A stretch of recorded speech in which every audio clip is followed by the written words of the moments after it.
The call came at 3:47 a.m. on a Tuesday in October. I remember the exact time because I'd been staring at the ceiling for hours, listening to my 8-year-old son Marcus wheeze in the room next to mine. The cancer had been eating away at his small body for 18 months, and we both knew we were running out of time. "Mrs. Patterson," the nurse's voice was gentle but tired. "You should come now." I drove through empty streets with tears blurring my vision, my hands trembling on the steering wheel. Marcus had been my miracle baby, born when I was 35 after years of fertility struggles. His father, David, had left when the diagnosis came. Couldn't handle watching his son die, he said. So it had been just Marcus and me against the world, fighting every day, every treatment, every small victory, and devastating setback. When I arrived at the hospital, Marcus was barely conscious, his tiny hand cold in mine. "Mama," he whispered, his voice like paper rustling, "tell Grandma and Grandpa I love them." My heart broke all over again. Despite everything, he still loved them. Despite the fact that my parents, Patricia and Robert Chen, had barely visited during his illness. Despite their constant criticism of my choices, their disapproval of my divorce, their thinly veiled suggestions that maybe Marcus's illness was some kind of cosmic punishment for my failures as a daughter. Marcus died at sunrise, and I felt something fundamental break inside me. Not just my heart, but my faith in fairness, in family, in the basic decency I'd always believed existed in the world. I called my parents first, before anyone else. Through tears, I told my mother that Marcus was gone, that the funeral would be Friday at St. Michael's. There was a pause, then my mother's voice, cool and detached. "Well, Sarah, you know your sister's engagement party is this weekend? We've already made commitments. Perhaps you could schedule something for next week." The words hit me like a physical blow. "Mom, it's my son's funeral. Your grandson's funeral." "Marcus knew we loved him," she said dismissively. "These events are more for the living than the dead anyway. Besides, Victoria's engagement to Jonathan is very important for our family's reputation. His family has significant business connections." I hung up without another word. The funeral was heartbreaking in its simplicity. About 30 people came, teachers from Marcus's school, neighbors, a few of my coworkers, David's mother who had stayed in touch despite her son's abandonment. The little chapel felt enormous and empty. During the service, I kept glancing at the door, some foolish part of me still hoping my parents would appear, would realize their mistake, and come to support their daughter in her darkest hour. They never came. But Victoria did. My younger sister slipped in during the opening hymn, her designer dress and perfect makeup, looking oddly out of place among the grief-stricken faces. She sat in the back, checked her phone twice during the eulogy, and left immediately after without speaking to me. Later, I learned she'd only come to take photos for her social media, supporting family through difficult times, she'd captioned them, making herself look compassionate while carefully cropping out the actual coffin. The reception afterward was small and quiet. David's mother, Eleanor, held my hand as we watched them lower my beautiful boy into the ground. "Your parents should be here," she said quietly. "This isn't right, Sarah." I squeezed her hand. "I know." That weekend, while I sat alone in Marcus's room, surrounded by his toys and drawings, social media exploded with photos from Victoria's engagement party. My parents beamed in every shot, toasting the happy couple, dancing, celebrating life while their grandson lay in freshly turned earth. The party looked lavish. Ice sculptures, designer florals, a string quartet, no expense spared for their precious younger daughter. The following weeks blurred together in a haze of grief. I took extended bereavement leave from my job at the marketing firm, unable to focus on anything beyond basic survival. The house felt impossibly empty. I'd find myself setting out 2 plates for dinner, or calling Marcus's name when I heard a noise upstairs. Eleanor checked on me regularly, bringing groceries and staying for tea, providing the maternal support my own mother had refused to offer. My parents didn't call, not once. No flowers, no card, no acknowledgement of my loss. Victoria sent a brief text. "Sorry about Marcus. Things will get easier," as if my son was a failed exam or a breakup, something to get over rather than a fundamental alteration of my entire existence. 3 months after the funeral, my parents finally reached out. But it wasn't to comfort their grieving daughter or acknowledge their absence during my time of need. It was business. My father called on a Thursday evening, his voice carrying that familiar tone of authority he'd used throughout my childhood. Sarah, we need to discuss your inheritance from your grandfather. My grandfather, my father's father, had passed away 5 years earlier, leaving his considerable estate to be divided among his children and grandchildren. The will specified that each grandchild would receive an equal share when they turned 30 or upon the death of their own parent, whichever came first. With Marcus gone, his portion, $850,000, now legally belonged to me. Your mother and I have been thinking, my father continued, and we believe the money should go to Victoria instead. She's planning a wedding, and she and Jonathan are looking at houses. They could really use the support as they start their life together. I sat in stunned silence. They wanted me to sign over my son's inheritance, the money that was legally, morally, and ethically mine, to fund my sister's fairy tale wedding and house hunting adventures. The money was meant for grandchildren. My mother's voice joined the call from an extension. Since Marcus is gone, it should go to future grandchildren. Victoria will have children soon. The casual cruelty of their words, since Marcus is gone, as if he'd been a temporary inconvenience, rather than a beloved child whose absence left a chasm in my world, as if his death had simply cleared the way for more deserving beneficiaries. That money legally belongs to me now, I said quietly. Legally, yes, my father conceded. But morally, don't you think? Morally. The word erupted from me with surprising force. You want to talk about morality? You missed your grandson's funeral for a party. You haven't called once to check how I'm doing. And now you want me to hand over the only thing I have left of him? Don't be dramatic, Sarah, my mother said. You're not getting any younger, and you don't have prospects for more children. This money could change Victoria's entire future. The conversation devolved from there, with my parents alternating between guilt trips and veiled threats. They mentioned my childhood, how much they'd sacrificed for me, how disappointed they were in my choices. They suggested that maybe if I'd been a better mother, Marcus might have beaten the cancer. They implied that my divorce had brought shame on the family, and that the least I could do now was support Victoria's happiness. I hung up on them again, but they didn't give up. Over the following weeks, the pressure intensified. Victoria called, tearful and manipulative, explaining how the inheritance would help her secure her dream wedding venue. My father sent formal letters drafted by his attorney, questioning my right to the money and threatening legal action. My mother showed up at my house unannounced, barging past me to catalog my possessions, and suggesting I clearly didn't need the money since I lived so modestly. The stress was overwhelming.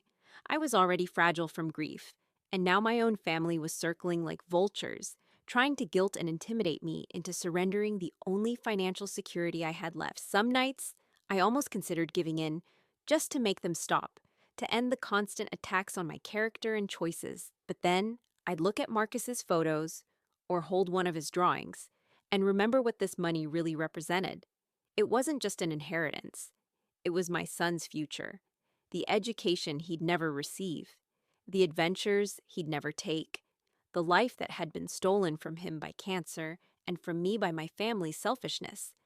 Eleanor proved to be my anchor during this time. When I told her what my parents were demanding, her usually gentle demeanor turned fierce. That money belongs to you and to Marcus's memory, she said firmly. Don't you dare let them bully you into giving it up. Your son deserved better than the family he was born into, and so do you. She helped me find a good attorney, a no-nonsense woman named Jennifer Walsh, who specialized in inheritance. Disputes Jennifer reviewed the will and was unequivocal. The money was legally and rightfully mine, and my parents had no grounds for their threats. Document everything, Jennifer advised. Every call, every letter, every interaction. If they continue to harass you, we may need to pursue legal action against them. Meanwhile, Victoria's wedding plans grew increasingly elaborate.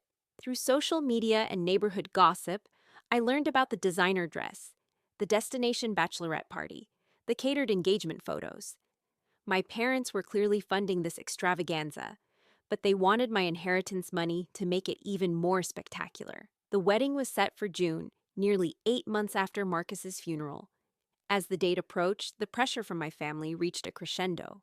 My father called daily, my mother sent increasingly nasty emails, and Victoria posted passive-aggressive social media messages about family members who don't support love and happiness. 2 weeks before the wedding, my mother played her final card. She called me, crying, actual tears, which I hadn't seen from her since childhood. "Sarah, please," she sobbed. "Victoria's wedding is the most important day of our lives. We've already promised Jonathan's family that we could contribute significantly. If you don't sign over the money, we'll have to mortgage the house. Your stubbornness could destroy our retirement, our reputation, everything we've worked for." For a moment, I wavered. Despite everything, some part of me still craved my parents' approval, still wanted to be the good daughter who sacrificed for the family's greater good. But then I thought of Marcus at the hospital, asking me to tell his grandparents he loved them. I thought of the empty chairs at his funeral, the photos they'd posted while his body was still warm in the ground, the casual cruelty of their dismissal of his memory. "Mom," I said quietly, "you made your choice when you missed Marcus's funeral. Now I'm making mine." The wedding day arrived with perfect June weather, sunny and warm with a gentle breeze. Victoria had chosen an upscale country club, the kind of place where my parents could network and show off their connections. The ceremony was scheduled for 4 in the afternoon, followed by a reception that would undoubtedly run late into the night. I wasn't invited, of course, but Eleanor was. She'd known Jonathan's family for years through various social circles. She'd kept me updated on the wedding preparations, including some interesting details about the finances. "Your parents took out a significant loan against their house," she told me over coffee the week before the wedding. I heard it from Margaret Wiley, whose husband works at their bank. "They're in deeper than they let on, Sarah. This wedding is costing them everything." On the morning of the wedding, I did something I'd been planning for weeks. I drove to the cemetery where Marcus was buried, bringing fresh flowers. For his grave, bright sunflowers, his favorites. I sat beside his headstone for an hour, talking to him about everything that had happened, about how much I missed him, about how I was going to honor his memory. "I love you, baby," I whispered, touching the cool marble. "Mama's going to make sure they remember you." That afternoon, I put on my best black dress, not morning wear, but the kind of elegant outfit appropriate for making a statement. I did my makeup carefully, styled my hair, and looked at myself in the mirror. I looked like a woman who had endured hell and emerged stronger, sadder, but not broken. Then I drove to the country club. The ceremony was already underway when I arrived. I could hear the music and see the guests assembled on the manicured lawn through the tall windows. I didn't go inside. I wasn't there to disrupt Victoria's vows or create a scene during the sacred moment. Instead, I waited in the parking lot, watching the elegant crowd through the glass, noting the designer dresses and expensive jewelry, the elaborate floral arrangements, and professional photography. The ceremony concluded with cheers and applause. Guests began moving toward the reception area, champagne glasses appearing in hands, conversation and laughter filling the air. It was exactly the kind of celebration my parents had chosen over their grandson's funeral. Beautiful, expensive, socially important. I waited until the cocktail hour was in full swing before making my entrance. The country club's main ballroom was stunning. Crystal chandeliers, silk draping, centerpieces that probably cost more than most people's monthly salary. Victoria looked radiant in her designer gown, my parents beaming beside her as they greeted guests and accepted congratulations. Jonathan's family mingled seamlessly with my parents' friends, the kind of networking event my mother lived for. I took a glass of champagne from a passing waiter and began circulating through the crowd, greeting people I'd known for years, family, friends, neighbors, colleagues of my parents. Many seemed surprised to see me.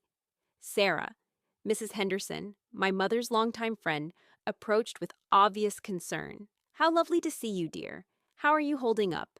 I was so sorry about little Marcus." "Thank you," I replied graciously. "It's been difficult, but I'm managing." "I was surprised not to see your parents at the funeral," she continued, lowering her voice.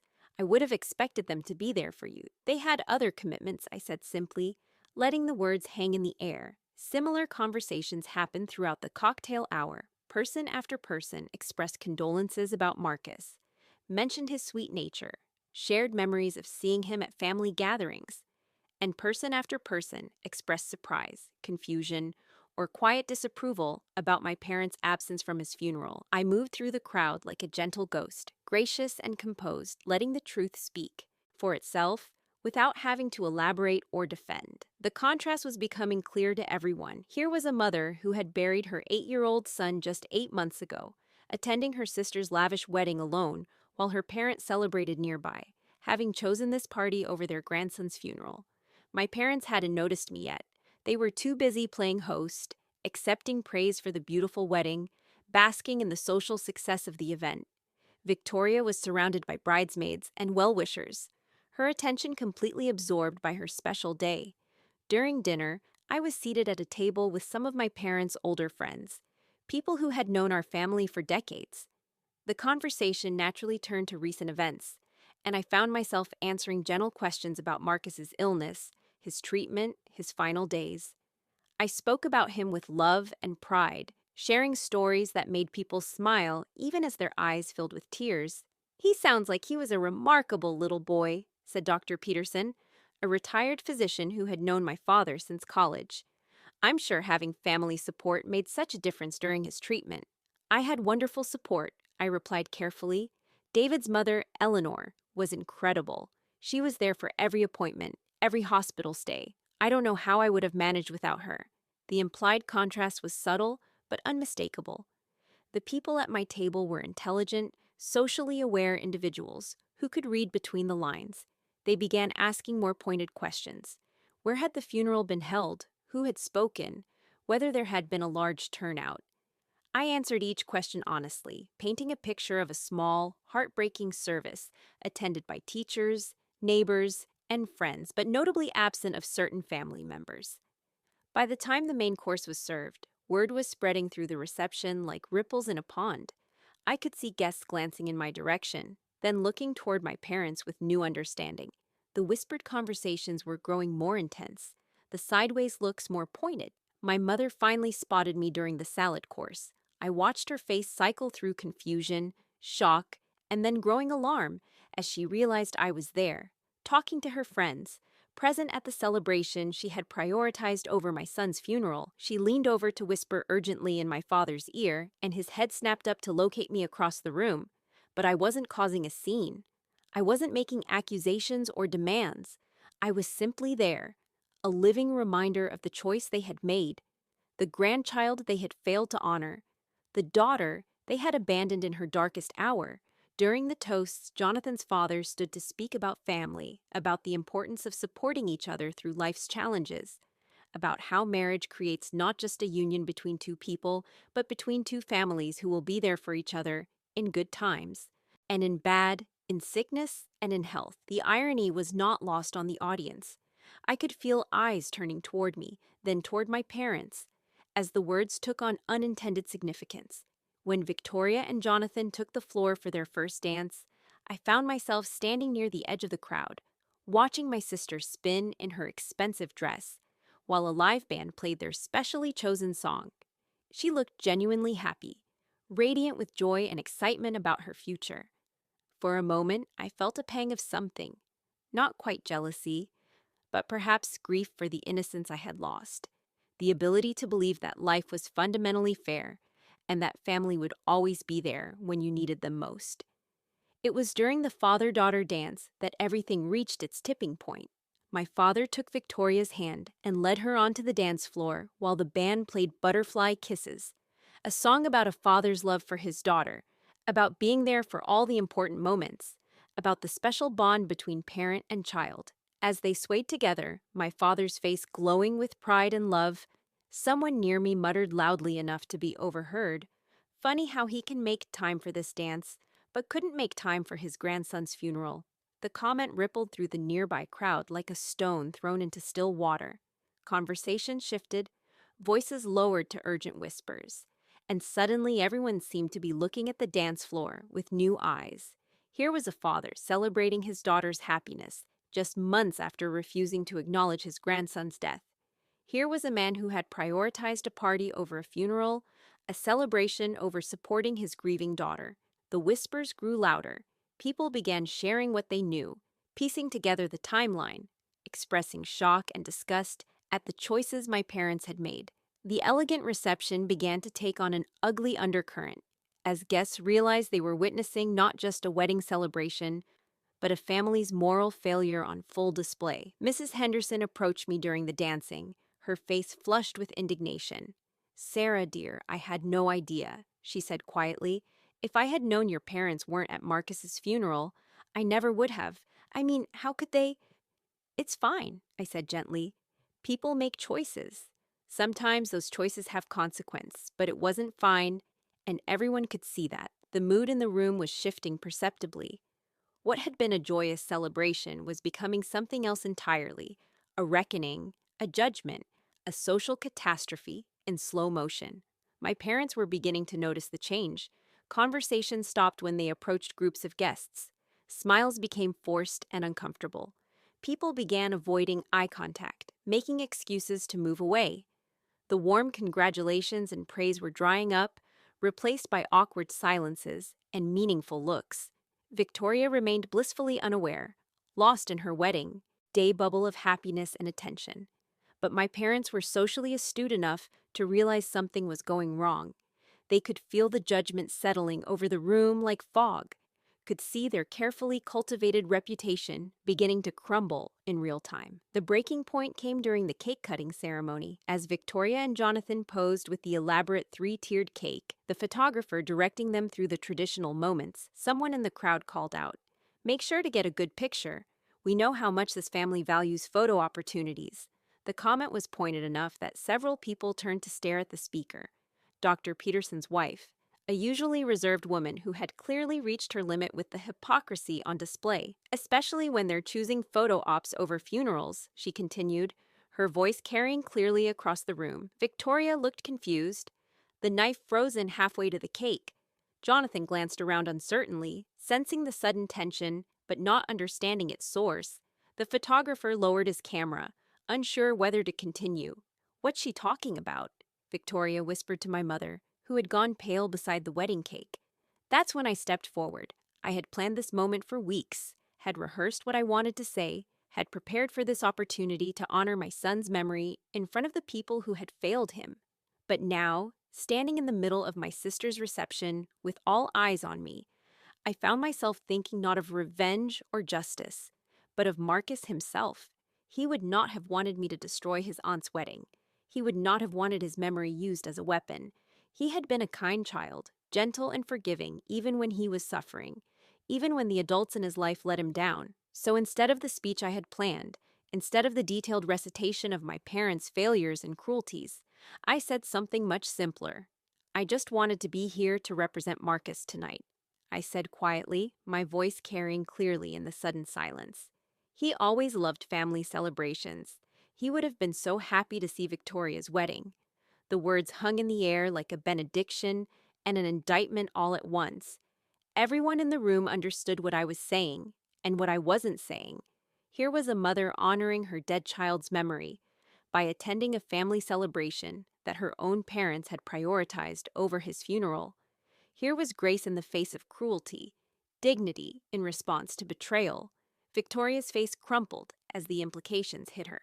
She suddenly understood why the room had grown cold, why guests were staring, why her perfect wedding had developed such an uncomfortable undercurrent. She looked at our parents with dawning horror, then back at me. "Sarah," she whispered, "I didn't know, I knew about the funeral, but I didn't realize—" "It's okay," I said gently. "This is your day. Be happy." But the damage was done. The social catastrophe my parents had been trying to avoid was now unfolding in real time, in front of all their friends and peers, at the very event they had chosen over their grandson's funeral. The irony was perfect and terrible. They had sacrificed their relationship with me to preserve their social standing, only to have their social standing destroyed by the very choice they had made. Guests began leaving shortly after. Not dramatically, not with obvious protest, but with the quiet exodus of people who no longer wanted to be associated with what they were witnessing. The elegant reception, which should have continued for hours with dancing and celebration, began winding down by 9 o'clock. My parents tried desperately to salvage the situation, circulating through the remaining crowd with forced smiles and awkward explanations, but every conversation only made things worse. Every attempt at justification only highlighted the cruelty of their choice. How do you explain missing your grandson's funeral for a party? How do you justify abandoning your grieving daughter for social obligations? Jonathan's family, in particular, seemed horrified. These were people who valued family loyalty and social propriety, and they had just discovered that their new in-laws had failed spectacularly on both counts. I watched Jonathan's mother speaking intensely with my mother near the bar, her expression growing more disgusted with each word. By 10 o'clock, the reception was effectively over. Victoria was in tears, her perfect day ruined by the revelation of her parents' character. Jonathan looked shell-shocked, probably wondering what kind of family he had just married into. The vendors were cleaning up early, the band packing their instruments, the elaborate celebration collapsing under the weight of moral judgment. I found Victoria in the bridal suite, still in her wedding dress, but with her makeup streaked from crying. "I'm sorry," she said as soon as she saw me. "I'm so sorry, Sarah. I didn't understand. I mean, I knew they weren't at the funeral, but I didn't think about what that meant, what it looked like." I sat down beside her, this sister I had felt so distant from, and for the first time in months felt something like compassion for her. She was selfish and naive, but she wasn't cruel, not the way our parents were. "You were planning your engagement party," I said quietly. "I understand that was important to you." "But Marcus was dying," she whispered. "He was just a little boy, and I chose a party over being there for you." "God, Sarah, what kind of person does that make me?" "It makes you someone who can learn from mistakes," I replied. "Someone who can choose differently next time." We talked for nearly an hour, the first real conversation we'd had in years. Victoria told me about the pressure from our parents, the constant emphasis on appearances and social connections, the way they had framed the choice between her engagement party and Marcus's funeral as a matter of family priorities. She had been too caught up in wedding planning to think critically about what they were asking her to prioritize. "They made it seem like the funeral could be rescheduled, like it wasn't urgent," she said. "They kept saying Marcus would understand, that you would understand, that family meant supporting each other's happiness. But they never asked what would support me," I said. "No, they never did." When I finally left the country club that night, my parents were in the parking lot arguing beside their car. They looked older somehow, diminished by the evening's revelations. Their carefully maintained facade had cracked, and everyone had seen the ugliness underneath. My father spotted me walking to my car and strode over, his face red with anger and humiliation. "Are you satisfied?" he demanded. "You've ruined your sister's wedding, destroyed our reputation, turned our friends against us. Was your petty revenge worth it?" I looked at this man who had raised me, who had taught me about responsibility and family values, who had just spent the evening watching his own hypocrisy expose him to social disgrace. "I didn't have to destroy anything, Dad," I said calmly. "I just had to show up. The truth did the rest." The aftermath unfolded over the following weeks like a slow-motion avalanche. The story of my parents' choice spread through their social circles, church community, and professional networks. People who had known our family for decades began to see them in a new light, and the judgment was harsh. My father's law firm, built on reputation and client trust, began losing business as word spread. Who wants to hire an attorney who would miss his own grandson's funeral for a party? My mother was quietly asked to step down from several charity boards, her leadership positions evaporating as organizations distanced themselves from the scandal. The wedding that was supposed to enhance their social standing had destroyed it instead. The inheritance money they had demanded to fund Victoria's celebration became the symbol of their greed and heartlessness. Every dollar they had spent on the reception now seemed like blood money, purchased with their grandson's memory. Victoria's marriage survived, but barely. Jonathan's family made it clear that they were disappointed in their new in-laws, and future family gatherings would be strained at best. The perfect social alliance my parents had orchestrated had become a source of ongoing embarrassment and tension.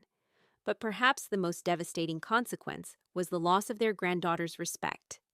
Victoria, forced to confront the reality of her parents' character, began to distance herself from them. She reached out to me regularly, trying to repair our relationship and understand the family dynamics she had blindly supported for so long. I keep thinking about Marcus, she told me during one of our coffee dates a month after the wedding, about how he always talked about his grandparents, how much he loved them even when they barely visited. He was 8 years old and more forgiving than our parents have ever been. As for the inheritance money, I never signed it over. Jennifer Walsh helped me ensure it was properly secured, invested for my future, and protected from any further attempts at family manipulation. Some of it went toward a scholarship fund at Marcus's school, established in his memory to help children facing serious illnesses continue their education. Some went toward my own healing, therapy, travel, time to grieve and rebuild my life without the constant pressure from my family. The money became a symbol not of Marcus's death, but of his life and the love we had shared. It represented the future he would never have, channeled into helping other children facing similar struggles. My parents' demand that I surrender it to fund a wedding seemed even more grotesque in retrospect. They had wanted me to trade my son's legacy for their social ambitions. A year later, I received an unexpected visitor. My mother appeared at my door on a Tuesday evening, looking frail and uncertain in a way I had never seen before. The past months had aged her dramatically. The social exile, the professional consequences, the estrangement from both her daughters had taken their toll. "May I come in?" she asked quietly. We sat in my living room, surrounded by photos of Marcus that I had finally been able to display without breaking down. She stared at them for a long time before speaking. "He was a beautiful boy," she said finally. "I know I didn't visit enough, didn't support you the way I should have. I was so focused on maintaining appearances that I forgot what actually mattered." It wasn't quite an apology, but it was closer than I had expected to get. "Why didn't you come to the funeral?" I asked. "Really?" Not the explanation about Victoria's party, but the real reason. She was quiet for so long, I thought she wouldn't answer. When she finally spoke, her voice was barely above a whisper. "Because I was afraid," she said. "Afraid of seeing him in that coffin. Afraid of confronting the reality that he was gone. Afraid of dealing with your pain on top of my own." The party was an excuse to avoid something that felt too big, too terrible to face. "So you left me to face it alone?" "Yes." And I've regretted it every day since. We talked for 2 hours that evening, the longest honest conversation we had ever had. She told me about her own childhood, about parents who had valued achievement over emotion, about the way she had learned to compartmentalize feelings that seemed too overwhelming to address. She talked about watching Marcus suffer and feeling helpless, about not knowing how to support me when she could barely hold herself together. It didn't excuse their behavior, but it helped me understand it. My parents weren't monsters. They were flawed people who had made terrible choices when faced with circumstances beyond their emotional capabilities. They had prioritized their comfort over their family's needs, and the consequences had been devastating for everyone involved. "Can you forgive me?" she asked as she prepared to leave. I thought about Marcus, about his capacity for love even when he was dying, about the lessons he had taught me about grace in the face of suffering. "I can work toward it," I said. "But things will never be the same." "I know," she replied. "I don't expect them to be."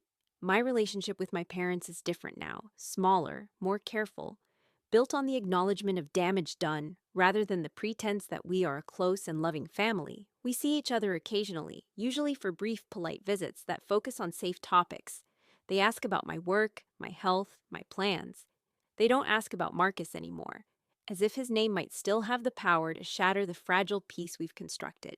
Victoria and I have grown closer, united by our shared recognition of our parents' failures and our mutual desire to be better than the example they set.